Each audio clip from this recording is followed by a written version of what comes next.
आज का टॉपिक है कॉन्ट्रैक्शन फॉर्म। कॉन्ट्रैक्शन फॉर्म में आने की हेल्पिंग वर्ब प्लस नॉट को जानेंगे कि हेल्पिंग वर्ब और नॉट को कॉन्ट्रैक्ट कैसे करेंगे। तो आज का टॉपिक क्या है? Contraction form. तो कॉन्ट्रैक्शन फॉर्म को अच्छे से जानेंगे आज।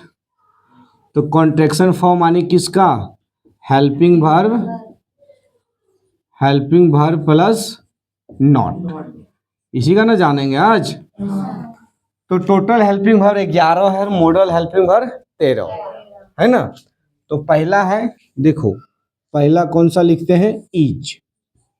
इज नॉट का हेल्पिंग वर्ब यानी कॉन्ट्रैक्शन फॉर्म हो जाएगा इजंट। अभी कैसे बना देखो, इज नॉट को एक साथ लिख दिए है ना, और जो ओ था इसको हटाकर क्या यहाँ पर ऐड कर दिए? एपेस्ट्रॉफी। इसको क्या बोलेंगे? एपेस्ट्रॉफी बोला जाता है, इसको ध्यान रखना है।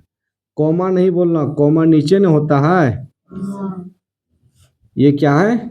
एपेस्ट्रॉफी। इज नॉट का कॉन्ट्रैक्शन फॉर्म इजंट है ना। उसी प्रकार दूसरा में देखो, आर नॉट। तो आर नॉट का कॉन्ट्रैक्शन फॉर्म क्या हो जाएगा?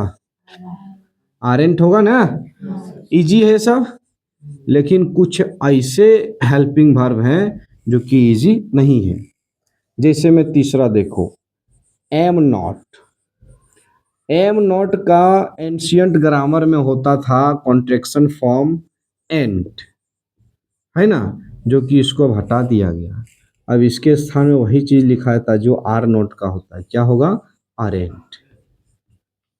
यानी आर नॉट का और एम नॉट का कॉन्ट्रैक्शन फॉर्म सेम है। फोर्थ में आ जाएगा, जैसे में इस सब का पास्ट क्या होता है? वाज होता है कि नहीं?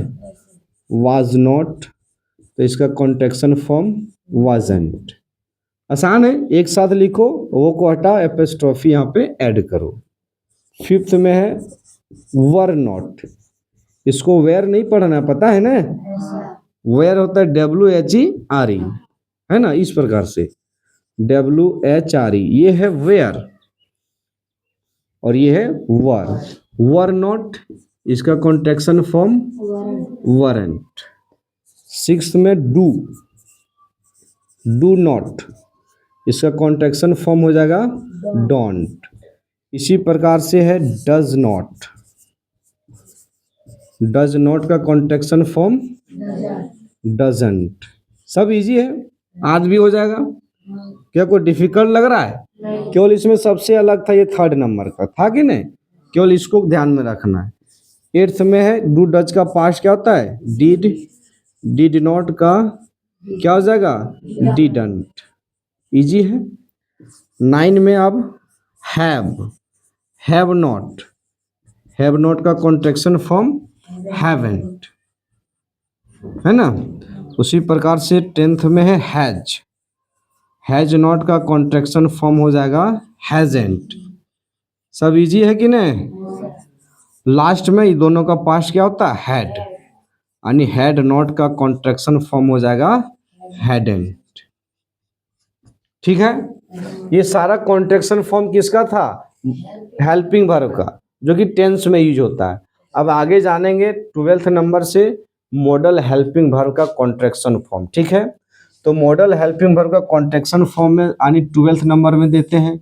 मॉडल हेल्पिंग वर्ब टोटल कितने हैं? 13 है ना। तो 12th नंबर में जैसे लिखते हैं कैन नॉट।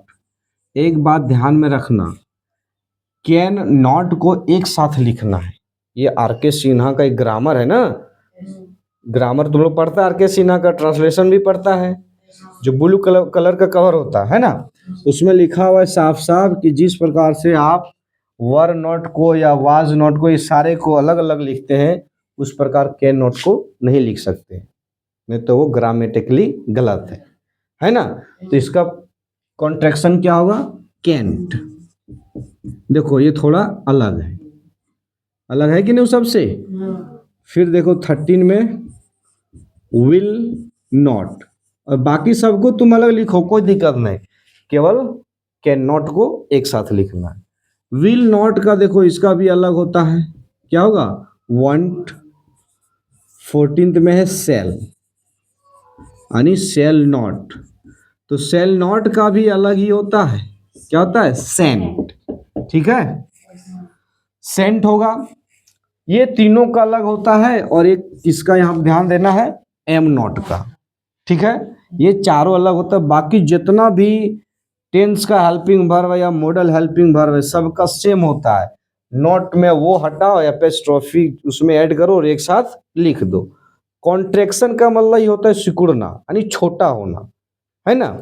तो जो वर्ड लिखा होता है अलग अलग, इसको एक साथ लिख देंगे तो लेंथ कम होगा कि नहीं इसका?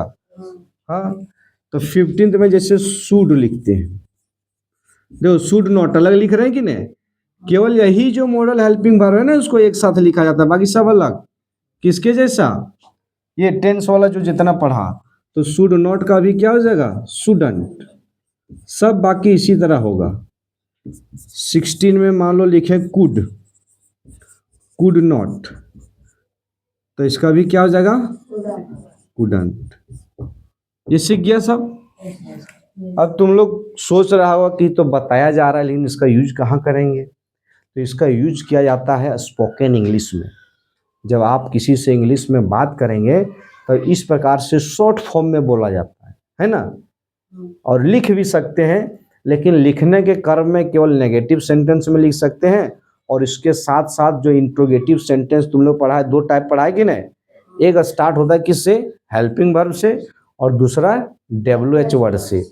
तो जो हेल्पिंग वर्ब से स्टार्ट होता है ना, जैसे एक उदाहरण लेते हैं, जैसे मैं देख लो, क्या तुम बाजार नहीं जाता है ना। ये किस प्रकार का सेंटेंस है? नेगेटिव प्लस इंट्रोगेटिव, है कि नहीं? टाइप 1 है। तो पहले जब क्या आया है और लास्ट में तातेती टेंस है, टेंस बाद में बता दिया है, लेकिन कैसे बनता है इसको इस प्रकार से बनाते हैं, do you not go to market. English translation ये है कि नहीं?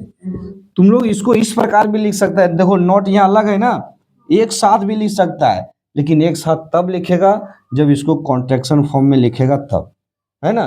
तो क्या करेंगे, इसको डोंट लिख देंगे और हेल्पिंग वर्ब और नॉट को एक साथ लिख देंगे। इस प्रकार इसका यूज किया जाता है, और अधिकतर स्पोकन इंग्लिश में इसका यूज करेंगे, है ना। क्या है? Don't you go to market, और ये है do you not go to market. दोनों सेम है, लेकिन यहाँ पे नॉट पहले यूज हो गया। समझ में आ गया? तो यहाँ यूज करेंगे इस प्रकार की। और नेगेटिव सेंटेंस में जैसे मैं एक एग्जांपल देख लो, जैसे कोई बोल दिया कि मैं नहीं दौड़ता हूँ, मैं नहीं दौड़ता हूँ, है ना। तो मैं क्या हो जाएगा? I do not run. यह है कि नहीं? तब इसको कॉन्ट्रैक्शन में कैसे लिखेंगे? देखो डू नॉट एक साथ है कि नहीं, तो यहाँ तुम इसको कॉन्ट्रैक्शन फॉर्म में लिख सकता है एक साथ बीच में, है ना, कोई दिक्कत नहीं। क्या लिखेंगे? I don't run. तो दोनों सेम है, लेकिन इसमें क्या कॉन्ट्रैक्ट कर दिया गया है, और अधिकतर इसका यूज किया जाता है बोलने के लिए। तो कॉन्ट्रैक्शन फॉर्म का मतलब समझ में आ गया? अगले क्लास में तुम लोग को बताया जाएगा कि जब सब्जेक्ट के साथ हेल्पिंग वर्ब का कॉन्ट्रैक्शन हो तो कैसे बनेगा और उसका मीनिंग क्या होता है ना। जैसे तुम लोग इट्स पढ़ता होगा, यानी ईट और एपोस्ट्रोफी एस, है ना। इस प्रकार से इंग्लिश में देखो, ईट एपोस्ट्रोफी एस, इसको इट्स बोलता है कि नहीं? इसका मीनिंग क्या है? इसका मीनिंग होता है क्या? ईट इज, और एक होता है ईट हैज। तो इसी प्रकार को जो एग्जाम्पल है कुछ और, उसको अगले क्लास में बता दिया जाएगा। आज के लिए इतना ही रखते हैं। सभी को धन्यवाद।